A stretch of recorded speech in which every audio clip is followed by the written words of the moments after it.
With all the Fey options, what is a player to do? I don't know, Ted. Let's see how much Fey we can cram into one character build guide.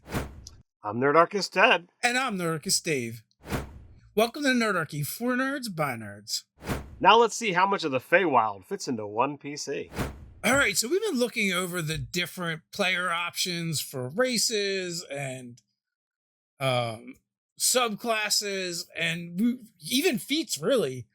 And there is so much Fey stuff floating around 5th edition Dungeons and Dragons now. We decided maybe we should figure out if we can cram it all into one place. One concentrated character build guide.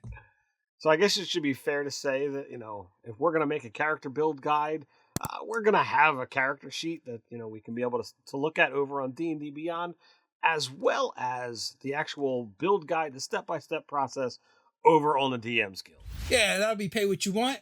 You can pay nothing or $1 million. Pay what you want. There will be links down in the description, so you can go check that out. As we said, you can find those links down below for D&D Beyond, the character sheet, and the DM's Guild link. And it's only fair to mention that since we're using D&D Beyond to build this character in, D&D Beyond is a sponsor, which you can go down and find a link and, make your D&D game so much easier, so much better by signing up for D&D Beyond.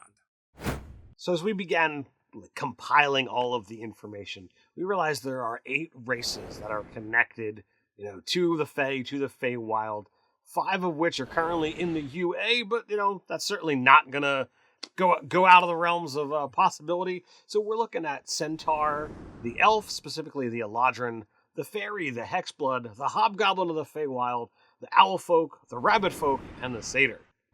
Now, when it comes to character classes, there's 7 subclasses with the Fey connection, so spanning across 7 character classes, which means, more than half of the character classes have a Fey option to them. Those options being the Barbarian Path of the Wild Magic, Bard, College of Glamour, Druid Circle of Dreams, Paladin, Oath of Ancients, Ranger, Fey Wanderer, Sorcerer, Wild Magic, and Warlock, Arch-Fey Pact. So all of them make mention of possibly you draw your source of power from the Feywild amongst some of your options. So that's why we included those.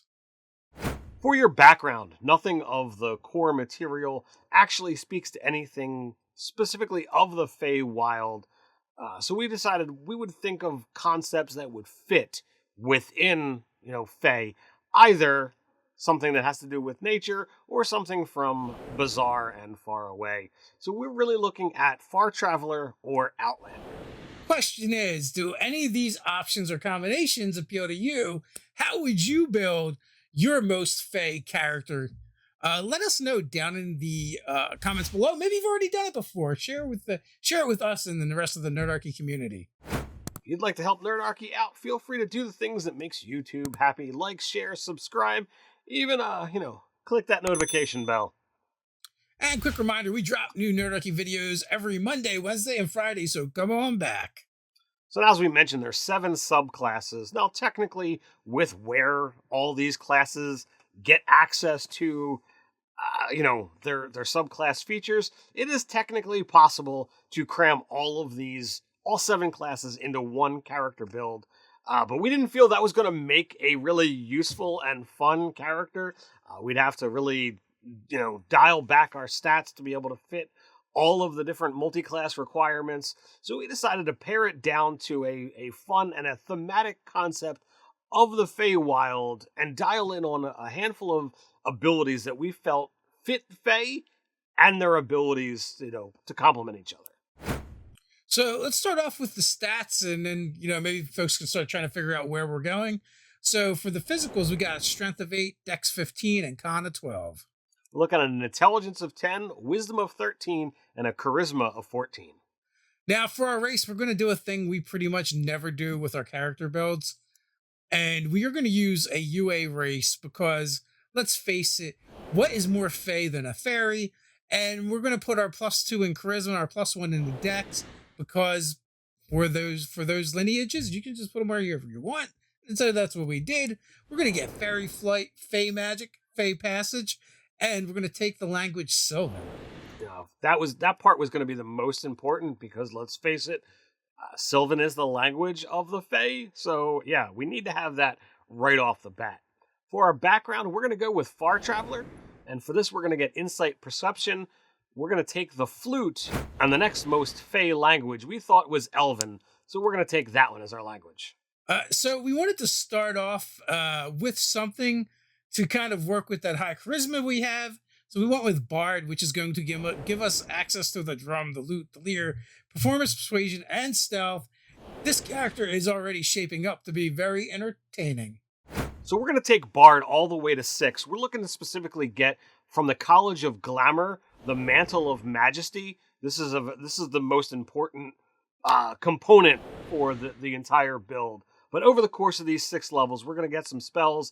And the thing that we're going to necessarily need to call out is Charm Person and Crown of Madness. Both of which are charm spells, and that's going to come into play later. We're going to get expertise in performance and persuasion. We're going to also, get an ASI at 4th, and we're going to just take in our stat for our charisma, bumping that up by 2. And then from 6th level, we're going to go into Warlock for a single level and take Pact Magic, Fey Presence, and this is like starting to build this combo that we wanted to do with this character, and that is anytime we have someone that's charmed because of our Mantle of Majesty, we can then hit them as a bonus action with the command spell, and then once we command them, they don't get a saving throw. It just happens if they've already been charmed by us. And then we're going to further build on this. And we're going to take 4 levels of Sorcerer. And we're going to go Wild Magic because it is the most Fey of the options. But really what we're looking for is we're looking to get access to those sorcery points and that meta magic so that we can twin and subtle. But most importantly, we're looking at twin so that if we happen to have more than one person charmed by us with this Mantle of Majesty, we can get command for free and twin it and hit 2 people all at once as a bonus action. And also, it's worth mentioning Fey Presence that we picked up at 7th level with that Warlock level. The ability we actually get is to charm anyone in a 10-foot cube that we choose that lasts until the end of our next turn. So, with that, we'd be able to, then combo the Mantle of Majesty on the next turn and use that stuff in conjunction with each other. And since we said that we're taking Sorcerer to 4th level, we're going to use this to max out our Charisma. So at 11th level, we already have our 20 in Charisma. From 12th to 13th level, we're going to go back to Bard. We're going to be able to get Charm Monster. And for our ASI, we're going to take a feat. And we're going to take Fey Touch because, why not? We're all about the Fey, right?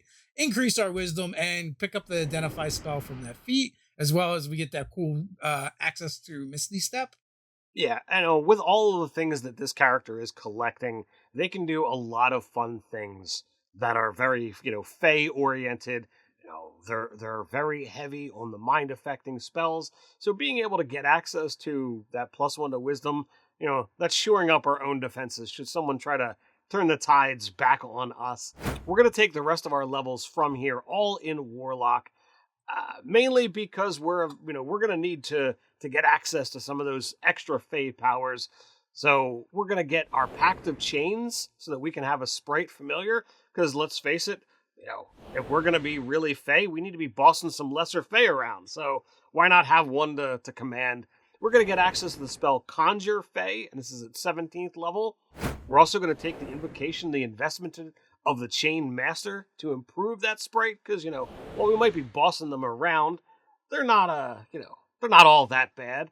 The other invocations we were looking to take earlier are Beast Speech and Devil's Sight, because Fey tend to talk to animals and have pretty good vision, so why not? Not only that, we're going to later take Dominate Beast as a spell, which we can then use in conjunction with our beast speech and our command ability. So now we can actually use that combo on not just humanoids, but beasts as well.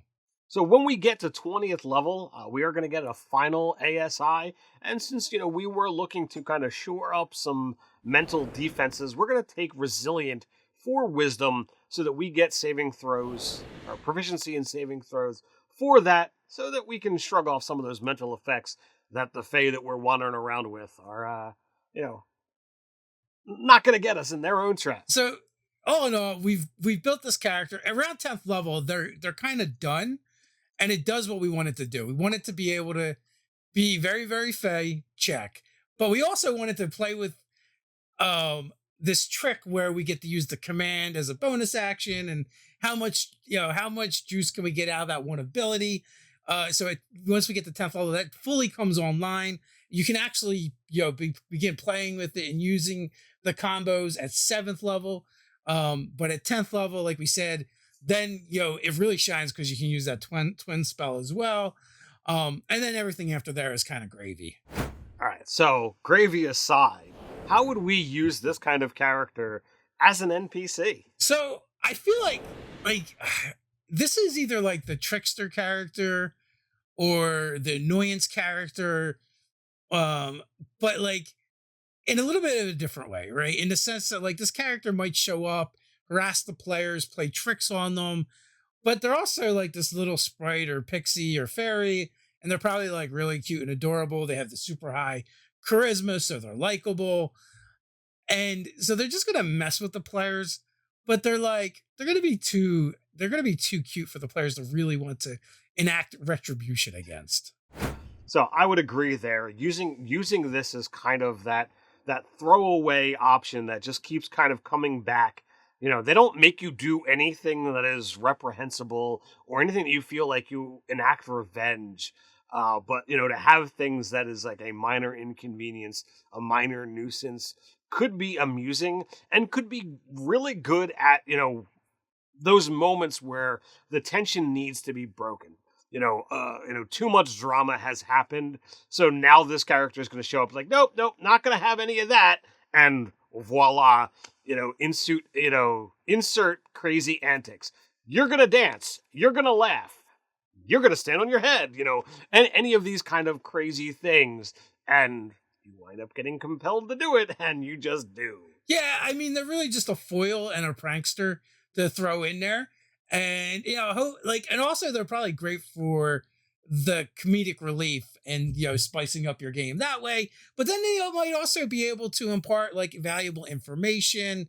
They're probably like good at sneaking around and being unnoticed. So they hear things, and they've got, and also like if you're playing a game that is in the prime material plane, but you need to do something with Feywild, like these would be a great NPC to either be a guide or to give them information about how to get there or what they can expect. They can be a quest giver. They show up, beraggled. There's problems, there's problems in the Feywild, and they want their old pals, the adventuring party, to come help them out and fix the problem. Yeah, if you've got someone in the party who worships the trickery god or is looking to go down, that particular path via multi-classing, this could kind of be a lead-in as well, because let's face it, this person is amazing at doing those kinds of things and doing them well. I mean, come on, they're an expert, from early on at performance, and they're good at talking their way out of trouble because of that, expertise in persuasion. So regardless of how you're going to use it, I think this character could be amazing and useful in a lot of different ways. Absolutely. If you like this character build guide, why not check out the Elephant in the Room character build guide up here someplace. And if you'd like to help Nerdarchy keep making videos like this one, why not head over to Patreon and support us over there? As a thank you, you'll receive a monthly 5e content for players and DMs alike, a chance to game with us, and more. So until next time, stay nerdy.